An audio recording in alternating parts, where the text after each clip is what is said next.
Hello, I'm Jack Perkins. Welcome to Biography. Chicago in the roaring 20s, a town of unending parties, unlimited booze, and unrelenting violence. Behind much of that action was one man. They called him Scarface. Al Capone, the most powerful man in the underworld. Back in the 20s, Al Capone lorded over a criminal empire worth hundreds of millions of dollars. For a time, he virtually ruled all of Chicago. Capone's power came from his mix of generosity and brutality. He was willing to pay off anyone who could help him and murder anyone who wouldn't. Today on Biography, we hear from some of the people who knew him well and survived the notorious Al Capone.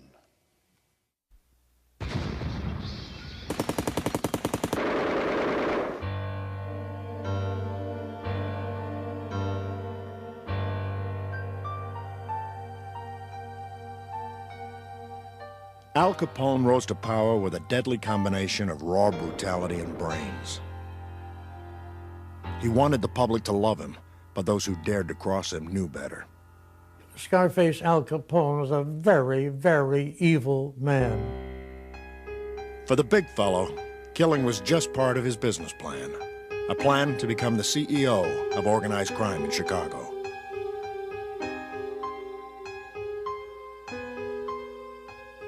Al Capone was not stupid. Hell, if he was a person who took a legal job, he'd be head of General Motors. But as king of the bootleggers during Prohibition, Scarface Al became more of a celebrity than any mere corporate executive. He became the most famous gangster in the world.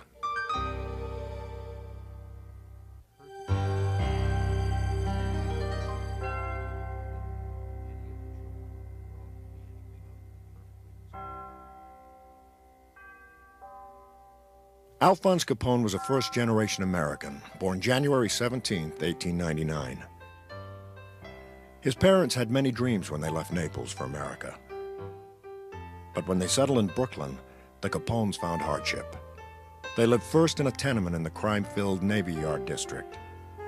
Life was rough for the Capones as they struggled to escape the waterfront.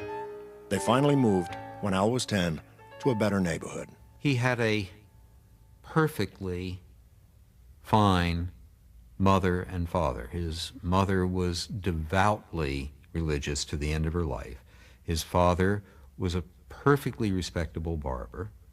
No reason to believe that any of the children would grow up to be anything other than perfectly respectable children, and they all grew up to be criminals. Al's criminal path started early.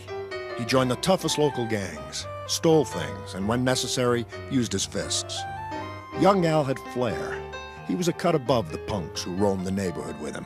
When he saw an elderly widow's washboard being stolen when he was a kid, he organized a kid gang to go get it, to retrieve it, to beat up the other kids who stole it, and to return it to her, and then to lead a parade, a sort of a celebratory parade afterwards, in which he could portray himself and play the hero. So even at a very young age, even pre-adolescent, you can sort of begin to see the outlines of the Al Capone who grew up with a kind of a Robin Hood legend. Capone learned more on the street than he ever did in school. He dropped out in 6th grade after smacking his teacher and in turn getting a thrashing from the principal. What he learned was how to shoot, first with a pool cue, then with a gun. Capone caused trouble with his buddies, but he also helped support his big family. Al tried the straight life, working in a munitions factory, as a pin setter in a bowling alley, and as a cloth cutter in a bookbindery. He also, as a sideline, became a bouncer out in Coney Island in a bar known as the Harvard Inn, which is kind of a joke because it was owned by a gangster named Frankie Yale. That's where Capone really got his first taste of mob life or gangster life in New York. It was also where a small-time hoodlum, Frank Galluccio, shielded his little sister, Lena, from Capone's advances and marked 18-year-old Al full life. Capone came over to the table, bent over and said to Lena, loud enough so that the people at the next table swiveled their heads in surprise at the language, which was strange. "Honey, you got a beautiful ass," and I mean that as a compliment, really. Defending his sister's honor, Galluccio pulled out a knife and slashed the left side of Capone's face, giving rise to the nickname he hated, Scarface. Capone was ashamed of the scars, sometimes using powder to hide them, preferring to be photographed from the right side, and saying the scars were the result of a war injury. These formative years were when Capone caught the eye of a sharp Brooklyn mobster 17 years his senior. Johnny Torrio would become Capone's role model. Torrio moved to Chicago to run things for Vice Lord Big Jim Colosimo. Big Jim controlled a string of gambling dens and whorehouses. Colosimo's nightclub, just south of downtown, was where the action was. Entertainers, gangsters, and politicians crowded the joint. Big Jim's empire swelled. Torrio needed a lieutenant with brains as well as brawn, so he recruited Capone. With the imminent passage of Prohibition, Al would be an asset to Torrio. People he knew weren't going to stop drinking, and this opened up a brand new tax-free business to him. Al Capone, only 19, had just become a father and husband, in that order. He married an Irish girl, May Coughlin, who was 2 years older. Al, May, and their baby came to Chicago in 1919. The city would never be the same.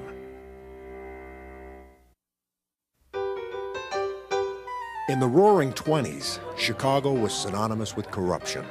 Wild nightlife, rampant crime, and flowing booze.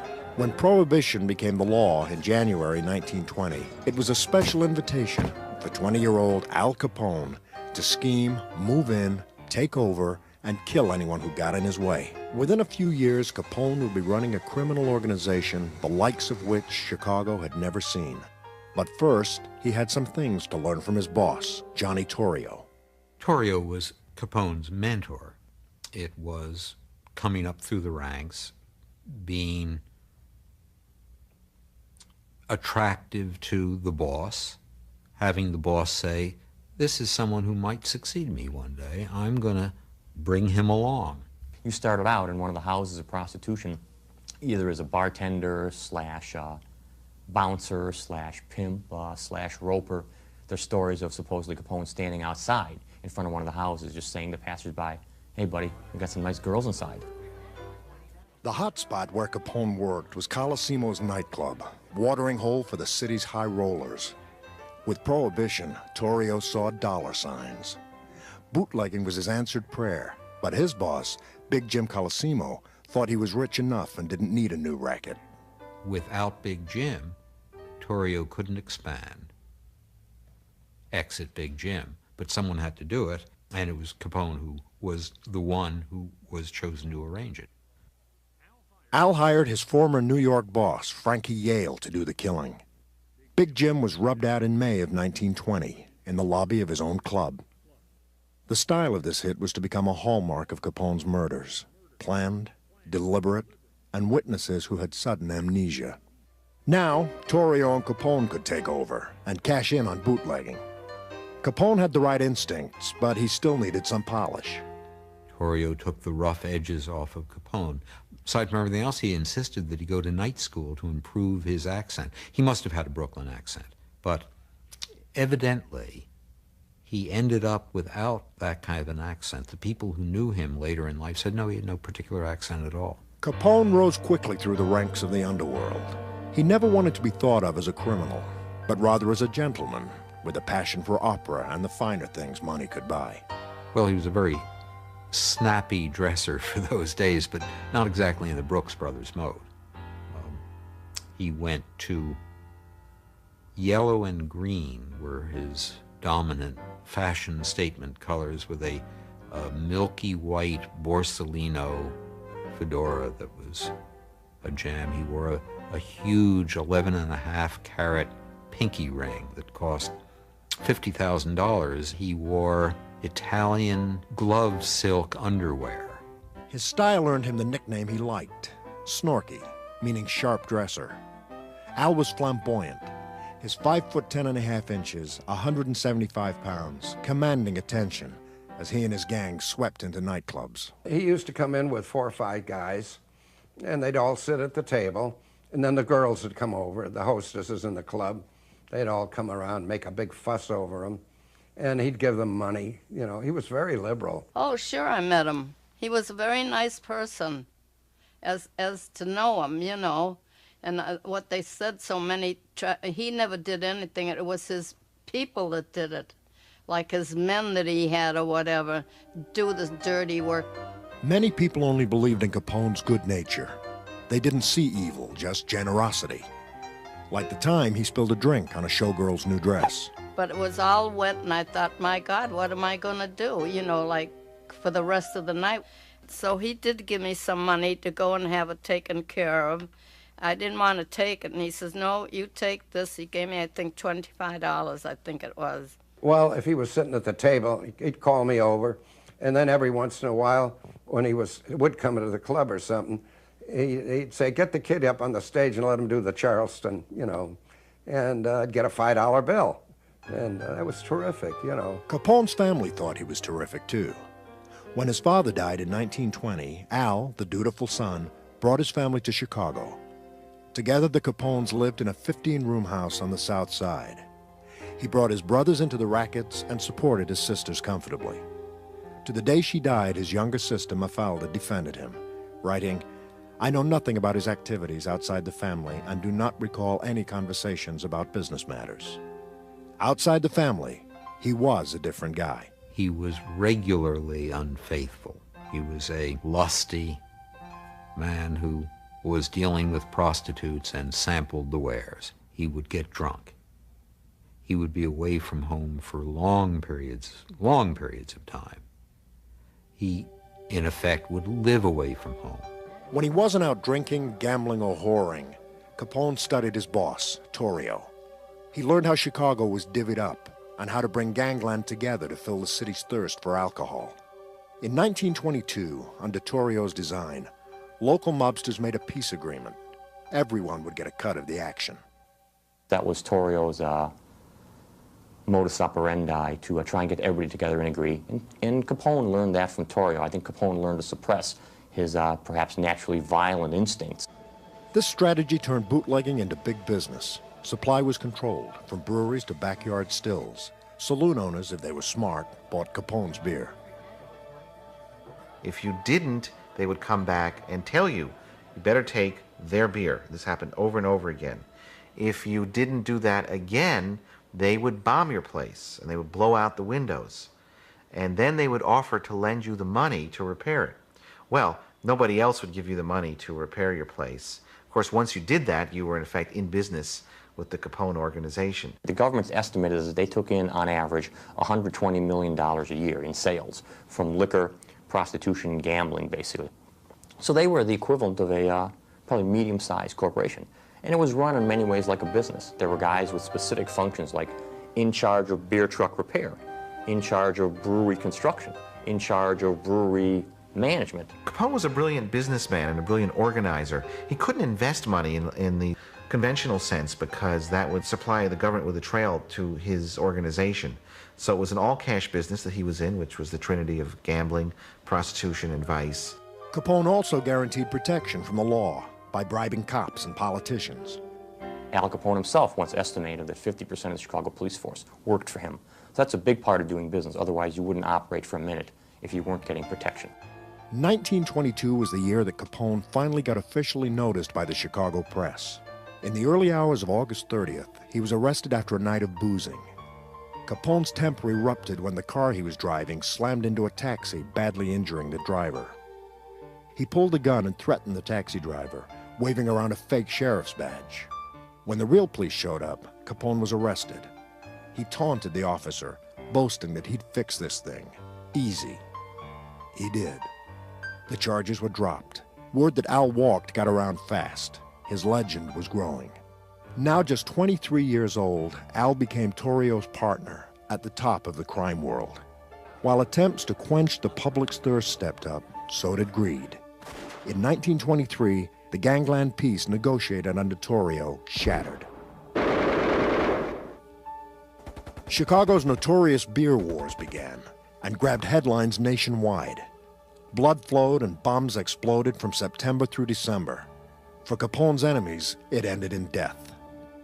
The only thing these guys would do would be to respond with violence. And violence is sort of a currency for them. It's It's what they use to get their way. During the entire Prohibition era, 700 people were murdered in Chicago in bootlegging or Prohibition-related crimes. Torrio and Capone won the first round of the gang wars. Confident that control was restored, Torrio went on a 4-month cruise, leaving Capone in charge, giving him license to become the most powerful man in the city. 1924 ushered in a new era for Al Capone. In Chicago, corruption took a detour when a law and order man was elected mayor. Despite his personal distaste for prohibition, he enforced it. So Al set his sights on opportunities for growth in the suburbs, starting with Cicero. It only made him seem to be a much stronger criminal leader. By expanding into the suburbs, he was really able to seal up Chicago lock, stock, and barrel for his own. Cicero was made to order for Capone's gang. It was a working-class bedroom community of 60,000 where bribery worked like a charm. From suburban headquarters at the Hawthorne Hotel, Al cut deals with local officials to operate beer and gambling joints. To keep his power base, Capone rigged the Cicero election. His men shot, beat up, and held voters hostage who were opposed to mob rule. On Election Day, April 1st, 1924, the Capone ticket was victorious. But Al suffered one major defeat. His 30-year-old brother Frank was killed in a shootout with Chicago police. The death of Frank Capone, I think, had a profound effect on Al and turned him from a kind of low-key Johnny Torrio type of racketeer into a much more desperate and violent hoodlum. It made him feel that his own life could be cut short at any time and that he would go for as much as he could. The week after Frank's death, Capone opened Cicero's first betting parlor, the Hawthorne Smoke Shop. Capone always said he had bad luck with horses, but now it didn't matter, because he got a hefty take of racetrack profits, especially when the races were fixed. To his friends, he doled out hot tips like candy. He and his bodyguards were walking around, and he comes by the racetrack, and he says, "Hey, kid, how you doing?" He says, "You see number 6? He said, "He's going to win." So one of his goons came over and slipped a ticket in my pocket. It was a $5 ticket. The horse went off at 60 to 1, and with my $5, I think I collected something like $300 and something. Capone and his boss, Johnny Torrio, now had their hands in the till of 160 gambling joints and 123 saloons just in Cicero. Not everyone, however, was so impressed. A crusading 21-year-old newspaper editor, Robert St. John, was disgusted. In his paper, he exposed town leaders on the mob payroll and detailed a Capone brothel with a death chamber run by Al's older brother, Ralph. And of course, that made me an enemy of the Capones. As I was going to my office early one morning, I glanced up and saw a big black touring car come roaring toward the intersection. This car screeched to a halt and 4 men jumped out. I recognized Ralph Capone immediately, and they headed for me, and I was halfway across the intersection. I dropped to the ground, curled up, and put my head between my legs, and they gave me a real working over. Blackjacks and billies, but the interesting weapon they used was a cake of soap in a knitted woolen sock. This was one of the Capone's favorite murder instruments, because if using this instrument, if they hit the base in the neck and the base of the skull, you can kill a person. This time, though, it didn't work. St. John survived and was hospitalized. And when I got out to pay my bill, the cashier of the hospital said, "Oh, your bill was paid this morning." And I said, "Oh, there's some mistake. It can't have been paid." Oh, yes, and they described the man who had paid it. A slight scar on his left cheek. It was Capone. To add insult to injury, Big Al had also bought controlling interest in St. John's newspaper. Capone's takeover of other suburbs was easier. In Chicago Heights, he helped local mobsters win their gang war. In return, Capone made a financial killing, gaining an interstate bootlegging network. At one time it was reported that Chicago Heights was worth around $36 million to him. By having the Chicago Heights people behind him, his network would virtually double in size.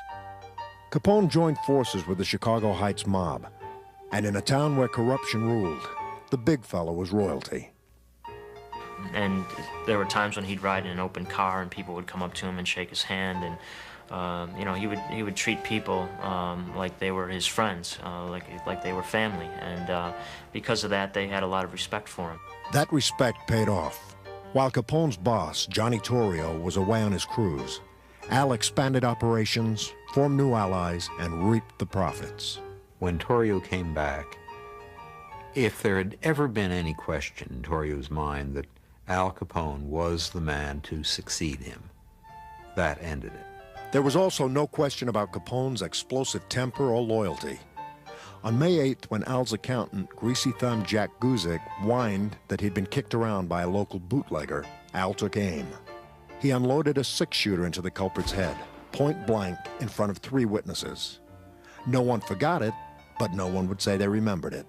Al went into hiding, but later turned himself into the police, saying he was out of town the day of the murder.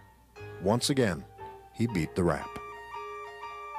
There was no way to get Capone on any of the substantive charges. You couldn't get a jury.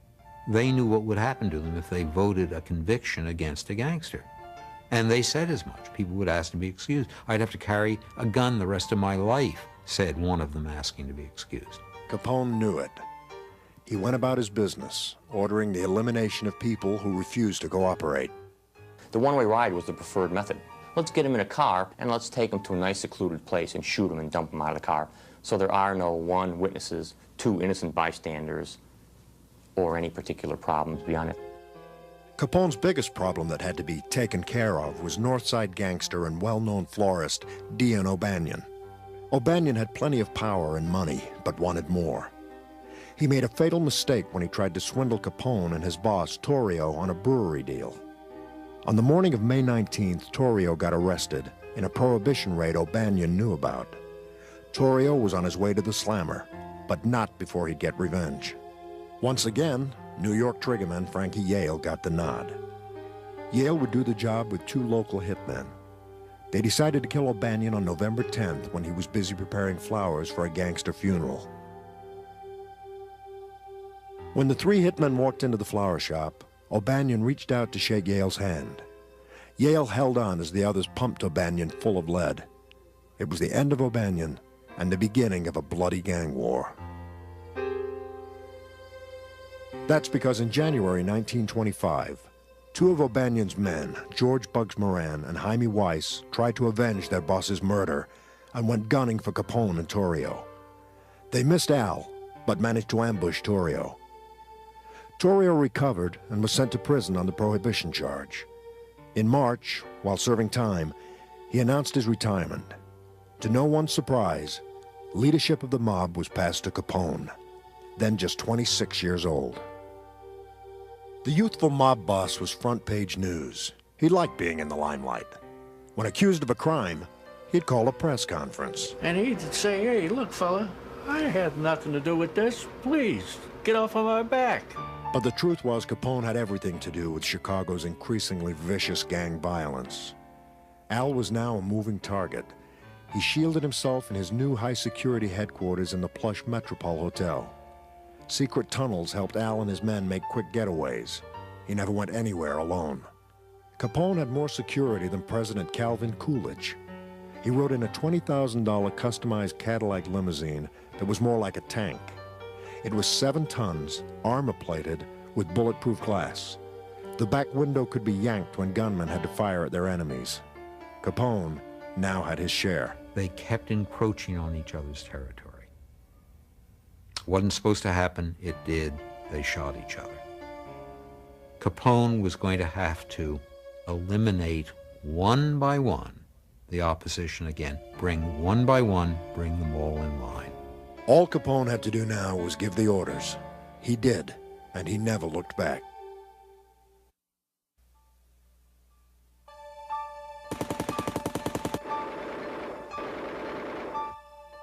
"1925 echoed with gunshots. Violence was escalating with no end in sight. Al Capone and his enemies were fighting with a new weapon, the Tommy gun. It immediately changed the rules of the game because they were much more violent than pistols. Once you combined a machine gun with a moving car, you had a lethal instrument, the likes of which had never been seen before. So they upped the ante in all the gangster wars. Chicago was, for better or worse, kind of the example par excellence of gangland and gangland violence. The violence was much more noticeable and spectacular here than, say, in New York or elsewhere. Capone, however, brought violence to New York. He went there in late December to take his son to a doctor. Then he gave his buddy Frankie Yale a Christmas present, slaughtering 3 of Yale's enemies. Capone and his men were arrested. As usual, all the witnesses were silent, and the charges were dropped. Al came back to Chicago, to 1926 and the continuing gang war. The stakes were getting higher when on April 27th, Al led a 5-car assault on a rival gang. Outside a Cicero bar, Capone and his men opened fire. The tally, 3 wounded, 3 dead, including a 25-year-old assistant state's attorney. Bill McSwiggan had stayed close with his childhood buddies who were Capone's enemies. There was an outcry over the murder of a public official, so Capone vanished. In fact, he went to Lansing, Michigan, where he hid out at a little cottage with his mistress for the summer until the heat was off. After a while, he began negotiations with the Illinois state authorities and delivered himself into their custody. Despite a major investigation, a coroner's inquest, and the convening of 6 grand juries, Capone was never indicted. Once again, he got off, proclaiming his innocence. Capone appeared untouchable.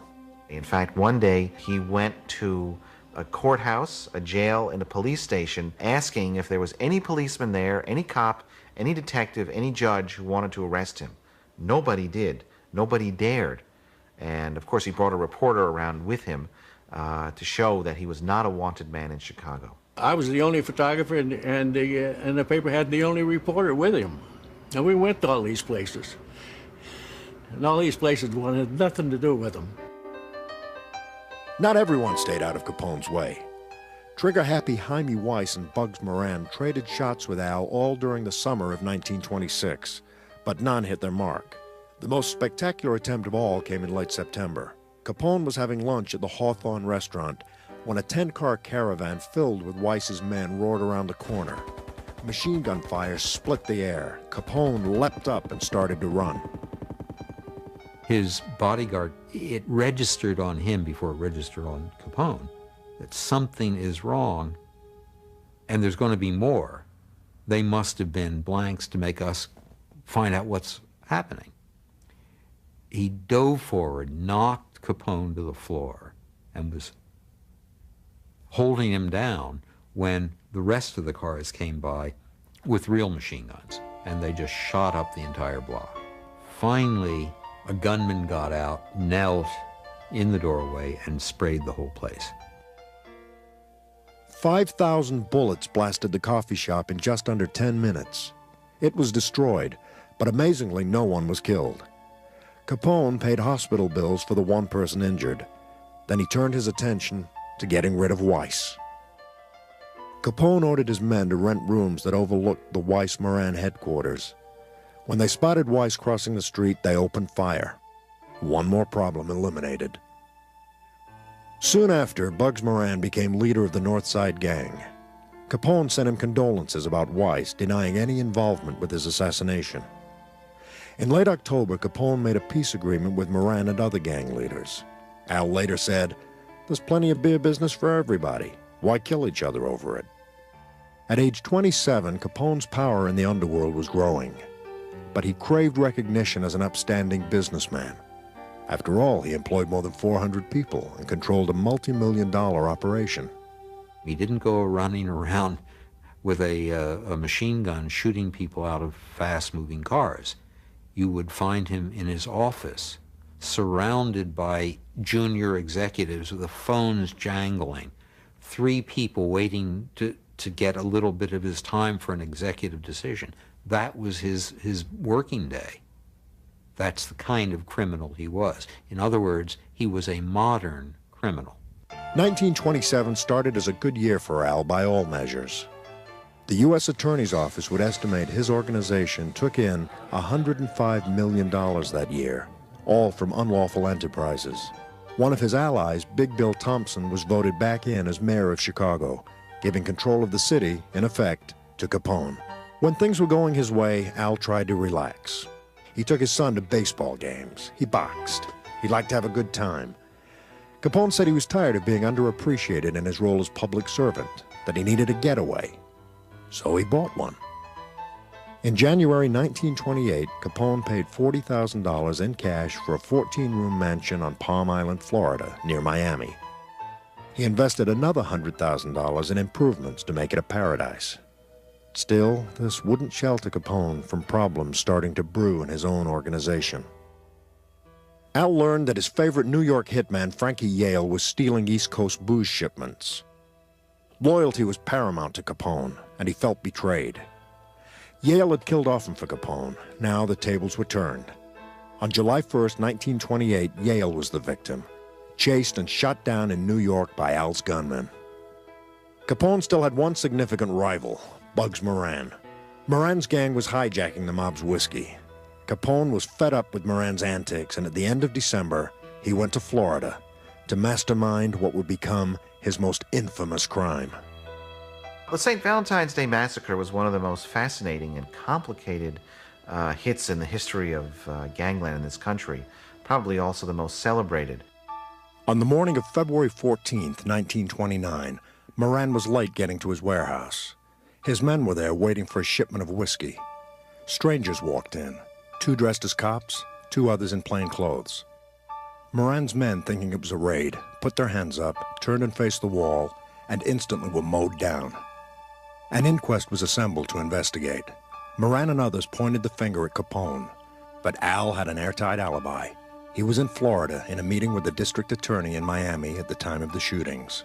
Once again, with no one willing to testify, the case was closed. No one knows for sure who did it. My theory is they thought the last person to go in, who looked quite a bit like Moran and was wearing the same outfit that Moran wore, a light overcoat with a darker brown fedora. I think they thought he was Moran. The city and the country was sickened by this killing, but the bloodshed wasn't over. The St. Valentine's Day Massacre was the most graphic show of violence yet. Now, there was no escape for Capone. He was to become the target of criminals and lawmen alike. Public disgust with the St. Valentine's Day Massacre had barely subsided when Al Capone made his next move to clean house. In May 1929, Al's informants told him hitmen John Scalise and Albert Anselmi and another gunman were conspiring to murder him. Capone invited them to a roadhouse in Indiana. He got their confidence and threw a banquet for them, and they had a wonderful evening drinking and eating, and then at the end of the night, then the tables turned and he accused them of treachery, and he and his bodyguards beat him to death with baseball bats, before shooting him, of course. I photographed the 3 bodies that were found in the brushes in Hammond. Their heads were smashed. They were bad. The police picked up the bodies and they took them to a mortuary, and we had taken pictures of them covered up. You only show a little bit of their face. It was a really hideous crime.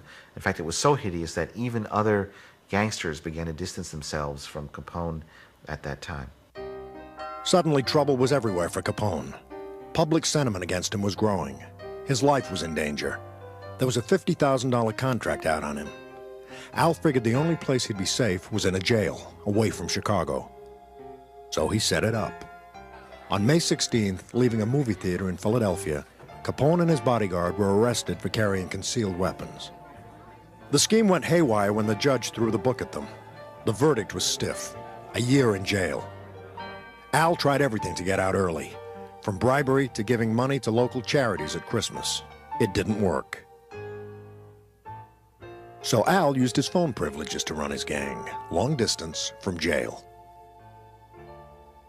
The news he got from home was bad. Capone and his organization were now a target of the federal government. President Hoover wanted to see Big Al behind bars for a long time. He kept asking his aides, "Have you got that fellow Capone yet?" The IRS was working on it, closing in on his gang. While he was still in jail in Philadelphia, Ralph Capone was gotten and was sent away. Jack Guzik was sent away. Frank Nitti, who was Capone's number 2, was sent away, all on income tax. When Capone left prison in March 1930, new problems awaited him. He had just been named public enemy number 1 by the Chicago Crime Commission. But he wanted people to think of him as a good guy. The country was entering the Depression, so Capone responded, opening Chicago's first soup kitchen, feeding 3,000 hungry people a day. If it wasn't for our friend El Capone roping open this here White House on 935 South State Street, we wouldn't eat. Capone's generosity made him somewhat of a folk hero in the media. But in June, Al lost one of his major pipelines to the press. Jake Lingle, who covered crime and politics for the Chicago Tribune and was on Capone's payroll, was gunned down by one of Al's rivals. When I looked at him, I said, "Oh my God, that's Jake." Well, I took a picture too and then called the office. I said, "Jake Lingle was just killed. He was on his way to the racetrack, and the only reason I know that is because he had a racing farm near him." Capone avenged Lingle's death and began to deal with his newest enemy, the federal government. Pop culture has left the impression that a group of prohibition agents shut down Capone. The Untouchables, led by Elliot Ness, in reality, did little more than stage a couple of raids for the press. The IRS taxmen, who had already put away Capone's top lieutenants, were the government's real heroes. But it wasn't easy. Legally, Al didn't own a thing. He couldn't buy real estate. He put his house in Florida in his wife's name. He put his house in Chicago in his mother's name. He put his car in his wife's name. He didn't keep ledgers, but some of his bookkeepers kept ledgers. And eventually the IRS discovered the ledgers, was able to decipher the ledgers, and was able to track some of the codes in the ledgers to Capone's old bookkeepers, and then track them back to Capone himself. It took 5 years to bring all the evidence together. On June 5th, 1931, the man known as Alphonse Capone was indicted on 22 counts of income tax evasion dating from 1925 through 1929. The prosecution, led by United States Attorney George E.Q. Johnson, said Capone owed Uncle Sam just over $215,000. Capone did everything in his power to control the outcome of this case. Capone hired 5 hoodlums to come out here from New York to kill my father. And they were spotted here, and the Secret Service had tailed them enough to stop this, and Capone was convinced you better send them home. This was just before the trial. We had a squad car, a Chicago squad car in front of our house on the south side of Chicago, and one in the back part of the house, and my father had the Secret Service with him all the time doing this thing. But it's the only way to keep him alive. Capone tried to plea bargain, but the judge wouldn't hear of it. Then Capone opened his wallet to buy off the jury. But when the judge found out, he switched jurors moments before the trial was set to begin on October 7th. There was no real defense for Capone. With so many hardworking Americans paying taxes on small salaries and so many out of work, there wasn't much sympathy for Big Al, the big spender. The jury was out 9 hours. There were 22 ballots taken. And as we know by history, that Al Capone was found guilty of income tax evasion. Not murder, not pimping, not all the dirty things he did or killing, but income tax. But that was the only way he could be prosecuted, and that's what my father did. Capone was sentenced to 11 years behind bars, the stiffest penalty of any tax case to date. It's safe to assume that Capone never expected to be convicted, or if he was convicted, he expected to spend perhaps a year or 2 in jail, not 10 or 11 years. As he left court, he looked to the photographers and said, "Get enough, boys. You won't be seeing me for a long time." Capone appealed the verdict, but lost, and went from Chicago's Cook County Jail to federal prison in Atlanta. In August 1934, he was sent to the Rock, Alcatraz. At Alcatraz, Capone kept to himself. His old ways didn't work there. In 1936, a fellow prisoner tried to kill him, stabbing Capone in the back with a pair of scissors. In 1938, Al was officially diagnosed as suffering the degenerative effects of syphilis, picked up from one of his prostitute girlfriends. His mind was going. Capone needed medical treatment, and in January 1939, he was transferred to the Federal Correctional Center outside Los Angeles. In November, he was released from prison and sent to Union Memorial Hospital in Baltimore. Al returned to Florida in March 1940. Syphilis ate away at Capone for the rest of his life. At age 48, on January 25, 1947, Alphonse Capone died of cardiac arrest. His body was taken to Chicago for burial. Well, it was a very cold day in January of 1947. In fact, it was 11 below zero at the time. It was a huge funeral because hundreds of persons turned out. There was an edict by Anthony J. Accardo, who was the boss of the mob and had been a former bodyguard for Al Capone, to all crime syndicate gangsters to show up at the funeral and pay their respects to Al Capone, even though Al Capone had no power and was helpless when he died. Capone's run as a mob kingpin was over, but his fingerprints on crime and Chicago's reputation lives on. There's no doubt but that the Capone era established the underpinnings of what is now the Chicago organized crime family. It gave the mob, a start here in the Windy City. And that beginning led to a zenith in activity in the 50s and 60s and into the 70s. There was and continues to be in some form an alliance between the hoodlums that began under Capone and elected public officials. Chicago can't shake its link with the big fellow.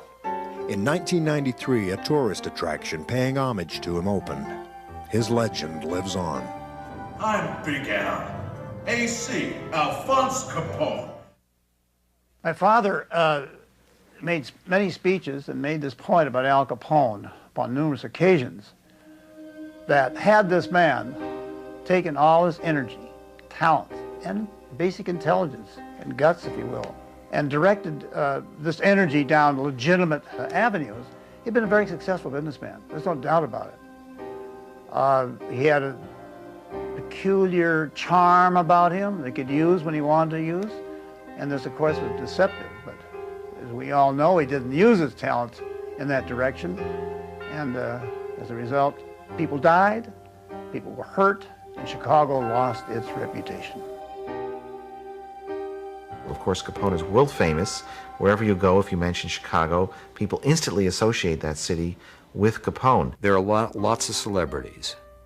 Very, very few of them become allusions. So their name means the same thing to everyone who hears it. Capone was one. He never impressed me of anything except that he was a bad guy. And the reason maybe that I felt that way is because I happen to be an Italian. And anybody that hurts an Italian person, I feel hurt. And so, let's end this. To me, he was a bum. In 1933, a Chicago entrepreneur decided to cash in on Al Capone's legend. He opened a museum called Capone's Chicago. Tourists could buy T-shirts with Capone's likeness or watch a reenactment of the St. Valentine's Day Massacre. It's only recently that Capone's Chicago went out of business. And that closing delighted many Chicagoans who felt the museum glorified a brutal man who symbolized the city's most violent era. Well, whether those Chicagoans like it or not, the truth is that Al Capone remains one of Chicago's most famous names. For Biography, I'm Jack Perkins. Thanks for watching.